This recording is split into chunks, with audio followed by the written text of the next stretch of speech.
Paz e graça seja na vida de todos. O nosso estudo hoje está no livro de Êxodo, no capítulo 13. E como temos sido abençoados com o estudo da palavra, sem palavras. E ontem, na minha célula, no meu GC, que é um grupo de crescimento, a gente assim tem um pouquinho mais de tempo e nós pudemos trabalhar um pouco mais a palavra dentro do capítulo 12 de Êxodo e como fomos abençoados, A palavra na célula ontem foi: a escravidão acabou e a Páscoa chegou. Então foi maravilhosa, fomos muito abençoados. E hoje nós vamos ver no capítulo 13 a consagração dos primogênitos e a partida dos israelitas do Egito. Eu gostaria de meditar primeiro em Hebreus 13, no versículo 8, que diz assim: Jesus Cristo, ou seja, Deus, é o mesmo ontem, é o mesmo hoje e o será para sempre. Deus não muda. Por que eu estou trazendo esse versículo para as nossas vidas? Pelo paralelo que nós temos feito desse povo escravo, desse povo que é liberto, desse povo que teve a sua Páscoa, a sua passagem, que teve a marca do sangue na orla da sua porta, das suas portas, e o paralelo é, através de Jesus Cristo, nós temos a nossa Páscoa, nós temos o sangue desse Cordeiro perfeito no nosso coração, essa marca que será inegociável para com Deus. Não vai haver negociação no grande dia do nosso encontro com Deus se não tiver o sangue de Jesus na nossa vida, se Jesus não tiver substituído a pessoa ali na cruz. Não vai haver negociação para com Deus, não vai ser conhecido por Deus. E disse o Senhor a Moisés: consagre a mim todos os primogênitos. O primeiro filho israelita me pertence, não somente entre os homens, mas também entre os animais. Então disse Moisés ao povo: comemorem esse dia em que vocês saíram do Egito, da terra da escravidão, porque o Senhor os tirou dali com mão poderosa. Não comam nada fermentado. Primeiro nós vemos Deus falando: o primeiro é meu. Deus quer o nosso primeiro, a nossa primícia. Isso em todas as áreas da nossa vida. Deus quer ser o Senhor, ser o primeiro, ter a primícia nas nossas vidas. E não existia nada mais importante, na verdade não existe nada importante na nossa vida do que os filhos. E o primeiro filho, então, nem se fala, é a esperança de uma posteridade, uma nova geração ali que começa através dos nossos filhos. E Deus sabe da importância, mas antes que Deus peça o primeiro, Ele dá o seu primeiro, Ele dá o seu melhor, Não somente o primeiro de Deus como o único. Deus dá, Ele nunca pede algo para nós que ele já não tenha feito primeiro e assim, com tremenda perfeição, com um amor incondicional. E Deus aqui, ele está pedindo, o primeiro filho é meu, ele está dizendo, consagre o primeiro filho a mim. De maneira alguma era para sacrificar o filho, misericórdia. Sacrificava-se um animal pela família, em substituição. Mas Deus estava falando, consagre o seu primeiro para mim. O primeiro filho, o primeiro animal, o animal era consagrado e sacrificado ao Senhor. E outra coisa importante aqui é a questão, nesse capítulo, de Deus estar chamando as pessoas, o seu povo, à lembrança. E estar contando, estar testemunhando do poder de Deus. Nesse caso, como Deus, com mão forte e poderosa, tirou o seu povo do Egito. Deus aqui está chamando o povo a ter sempre essa lembrança. Na verdade, ele fala para amarrar, na testa, amarrar nas mãos, porque era para ser visível aquilo que Deus fez na vida daquele povo. E chama o povo também a não somente estar contando para todos, a estar contando a história para os seus filhos, para a sua próxima geração, como também ele está aqui dizendo que ele é Deus, ele é poderoso. Isso não é para ser esquecido, é para ser comemorado. Por isso, a Páscoa tinha que ser repetida todo ano, da mesma forma. Tinha que ser repetida, sem pães fermentados, com ervas amargas, para lembrar com quão mão forte o Senhor tirou o seu povo do Egito. Deus, ele traz para nós um entendimento hoje do que é justificação, do que é santificação, do que é glorificação. Como eu disse, Deus é o mesmo ontem, é o mesmo hoje e o será para sempre.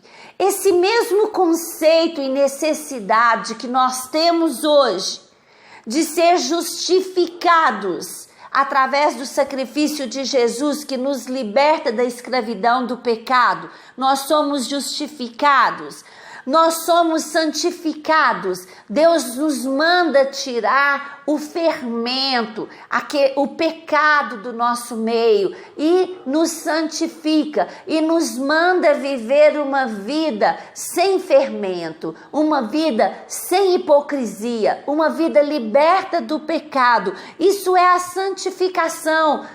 Foi para eles justificação, santificação, glorificação, quando eles estão prestes a entrar na terra de Canaã, de acordo com Deus, Eles entrariam na terra de Canaã com pouco tempo de viagem. Nós vamos ver isso à frente. Não acontece, não por causa de Deus. O plano de Deus é que fosse rápido e eles têm que ficar 40 anos no deserto. Nós vamos conhecer toda essa história maravilhosa. Mas nós aguardamos pela Canaã celestial, onde nós seremos glorificados, teremos um corpo de glória que não perece, que não morre, que não sofre dores. Nós chegaremos nesse dia da glorificação.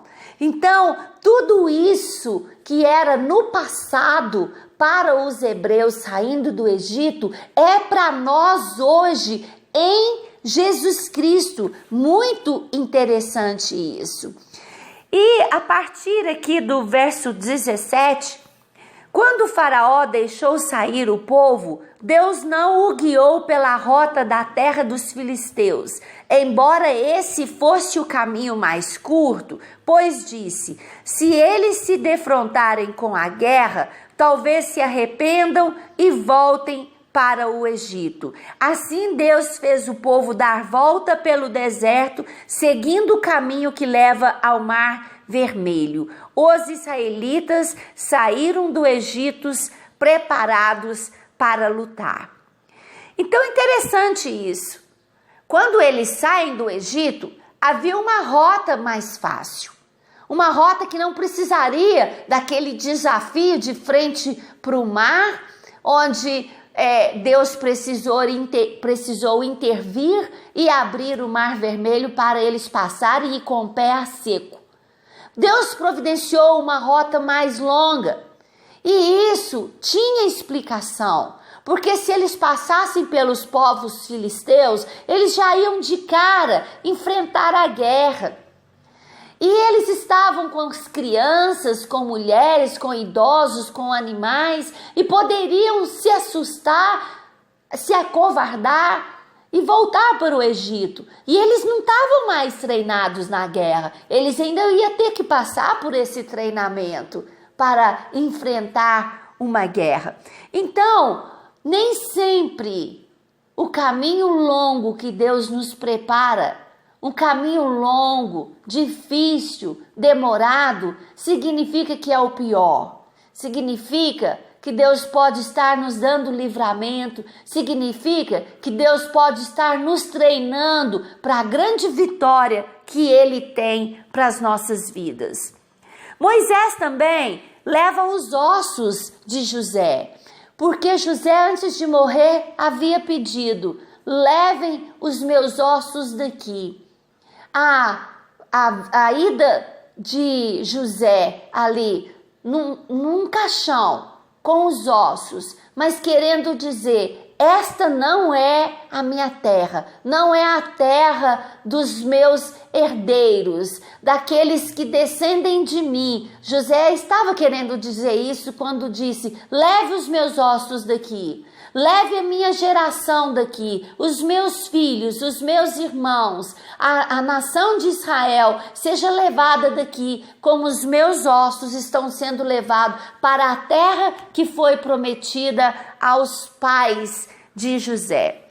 Os israelitas partiram de Sucote e acamparam em Etã, junto ao deserto. Durante o dia, o Senhor ia diante deles numa coluna de nuvem para guiá-los no caminho, e de noite numa coluna de fogo para iluminá-los, e assim podiam caminhar de dia e de noite. A coluna de nuvem não se afastava do povo de dia, nem a coluna de noite se afastava, a coluna de fogo à noite. Essa é uma das passagens mais lindas que eu encontro na Bíblia, principalmente nessa fase aqui que vão passar pelo deserto. Por quê? Quando nós falamos de 600 mil homens no capítulo anterior e chegamos a uma totalidade possível de 3 milhões de pessoas, vem a pergunta: como cuidar de tanta gente?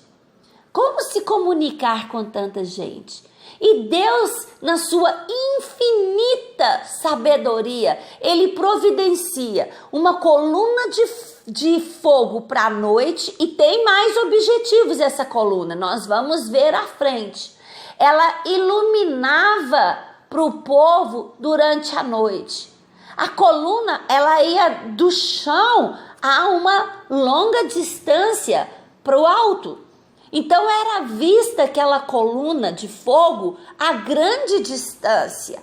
3 milhões de pessoas e animais num deserto escuro, às vezes, sem lua, e Deus guiava o caminho. Deus nunca nos deixa no escuro, nunca nos deixa sem direção. E Deus providencia uma coluna de nuvem de dia.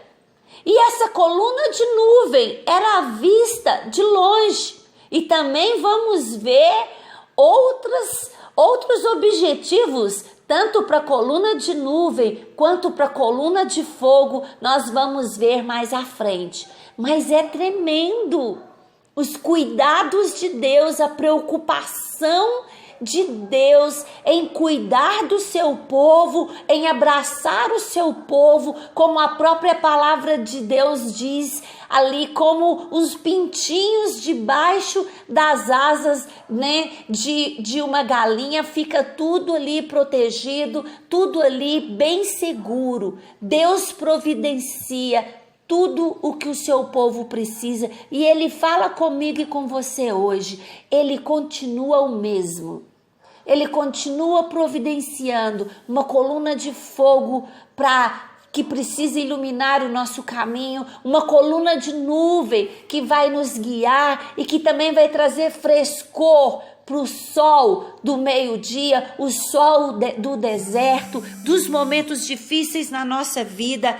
Ele é Deus, Ele é soberano, Ele é poderoso. Ele cuida de mim. Ele cuida de você. Que possamos falar como o rei Davi: descansa, ó minha alma, no Senhor.